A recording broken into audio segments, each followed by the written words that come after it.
విచ్చేసినటువంటి నా బంజారా ఆత్మీయ సోదరి మండలానికి, అట్లాగే మన స్థానిక ఎమ్మెల్యే స్టేషన్ గారు కడియంజీఆర్ గారికి, మన market committee chairman Lavanya Sirish Reddy గారికి, గ్రంథాలయ చైర్మన్ రాంబాబు అన్న గారికి, మన ఆడియో వెంకన్న గారికి, అట్లాగే మన కొత్తగా ఎన్నికై మున్సిపల్ చైర్మన్గా బాధ్యత తీసుకున్నటువంటి వినయ్ గారికి, వైస్ చైర్మన్ రాజమణి గారికి, ఇక్కడికి వచ్చినటువంటి ఇతర ఎంఆర్ఓలకి, ఎంపీడీఓలకి, తర్వాత 27 సర్పంచ్లకి, కౌన్సిలర్లకి, మన గురూజీ రమేష్ మహారాజ్ గారికి, అట్లాగే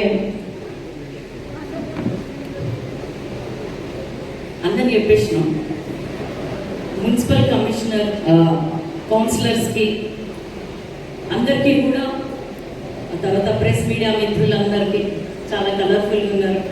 ఒక్కొక్కరు మహారాజా అవతారం అంటున్నారు వాళ్ళు అందరికీ, తర్వాత పిల్లలందరికీ, పోలీస్ సిబ్బందికి, ప్రతి ఒక్కరికి కూడా నా నమస్కారాలు తెలియజేసుకుంటున్నాను. మనకి చరిత్రలో ఎలా ఉంటుందంటే ఎంతోమంది వస్తూ పోతుంటారు, కానీ ఎవరైతే నిజంగా మన మనసులో చెరగని ముద్ర వేసుకుంటారో వాళ్ళే నాయకులు అవుతారు, దేవుళ్ళు అవుతారు, దేవతలు అవుతారు.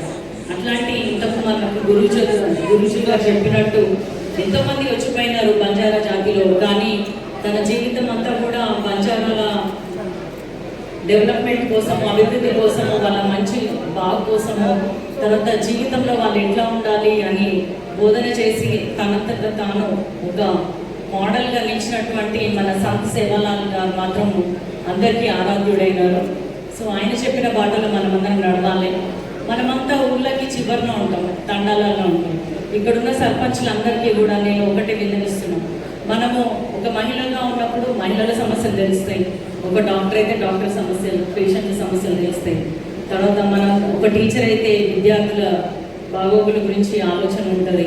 అట్లనే మీరు మీ తండాల నుంచి వచ్చినారు కాబట్టి మీ చిన్నతనం నుంచి కూడా మీరు అనుభవించిన కష్టాలు కూడా రానున్న తరాలకి రాకుండా ఉండాలంటే, వాళ్ళు ఇంకా బాగుండాలి, మంచి చదువుకోవాలి, పేదరికం నుంచి బయటపడాలంటే వారికి మంచి విద్య, తర్వాత వైద్యం, రోడ్లు, మంచినీరు, పరిశుభ్రత, ఇవన్నీ కూడా మీ గ్రామ పంచాయతీలలో చేసి చూపెట్టాలి.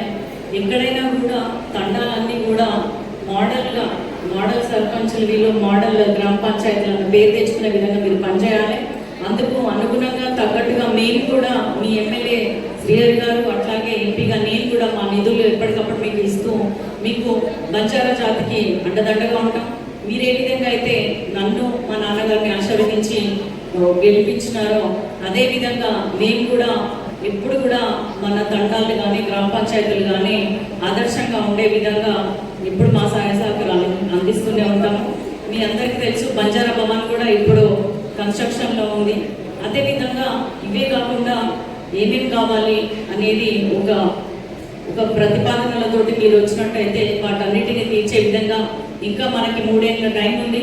ఈ 3 ఏళ్ళ టైంలో కూడా ఖచ్చితంగా మనం స్టేషన్ కన్పూర్లో ఉన్న అన్ని తండాల్లో కూడా ఎటువంటి అసౌకర్యం కానీ ఎటువంటి లోటుపాట్లు లేకుండా చూసుకుందాం, మంచిగా అభివృద్ధి చేసుకుందామని సేవలాల్ గారి ఆశీస్సులతోటి ముందుకెళ్దామని మీ అందరికి తెలియజేసుకుంటున్నాను.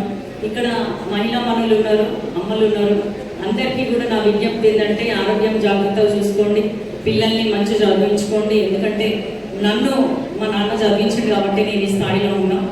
ఎవరైనా ఏదైనా అవ్వచ్చు, ఎందుకంటే రాజ్యాంగం మనకి ఆ హక్కును కల్పించింది. ఆడపిల్లలు ముఖ్యంగా మీరు మంచిగా చదువుకోవాలి, వచ్చినోడు మనకి పెడతాడన్న దాంతో ఉండకుండా మనమే వాళ్ళకి పెట్టే విధంగా ఉన్నత స్థానాలకు చేరాలంటే కష్టపడి చదువుకోవాలి. కష్టపడి చదువుకుంటే దేవుడు ఆశీస్సులు ఇస్తూ ఉండొచ్చు, కానీ అంబేద్కర్ మాత్రం మనకి ఒక దారి చూపించాడు. ఆ దారి వెంట నమ్మకంగా ముందడుగు వేస్తే జీవితంలో వెలుగు అనేది ఉంటుంది. లేదంటే మళ్ళీ అదే విధంగా అదే పేదరికం, అదే మధ్యతరగతి జీవితంలో ఉండిపోవాల్సి వస్తుంది. ఇక్కడ మీరు చూస్తున్నారు, మీ వాళ్ళే బంజారా నుంచి వచ్చినటువంటి ఆర్డీఓ గారు ఉన్నారు, ఎంఆర్ఓ గారు ఉన్నారు, సర్పంచ్లు ఉన్నారు, ఇక్కడ ఇతర అధికారులు ఉన్నారు. వాళ్ళందరూ అయినప్పుడు మీరు అవ్వలేరా? అది ఆలోచించండి. మీరు ప్రతిరోజు మిమ్మల్ని మీరు నమ్ముకోండి, దేవుని నమ్ముకోండి, తప్పకుండా మంచి జరుగుతుంది. ఈరోజు ఇట్లా ఇది రెండో సంవత్సరం మీ మధ్యలో నేను ఈ పండుగ జరుపుకోవడం. సో అట్లా మీ అందరితోటి కూడా ప్రభుత్వ పరంగా జరుపుకుంటున్నటువంటి ఈ జయంతి ఉత్సవాల్లో పాల్గొంటున్నందుకు నాకు కూడా చాలా సంతోషంగా ఉంది. మీరందరూ కూడా ఎల్లప్పుడూ ఇట్లనే కడియం శ్రీహరి గారిని కానీ నన్ను కానీ ఆశీర్వదిస్తారని, మీ ఇంటి మనుషులుగా భావిస్తారని మనసారా నమ్ముతూ సెలవు తీసుకుంటున్నాను. జై హింద్.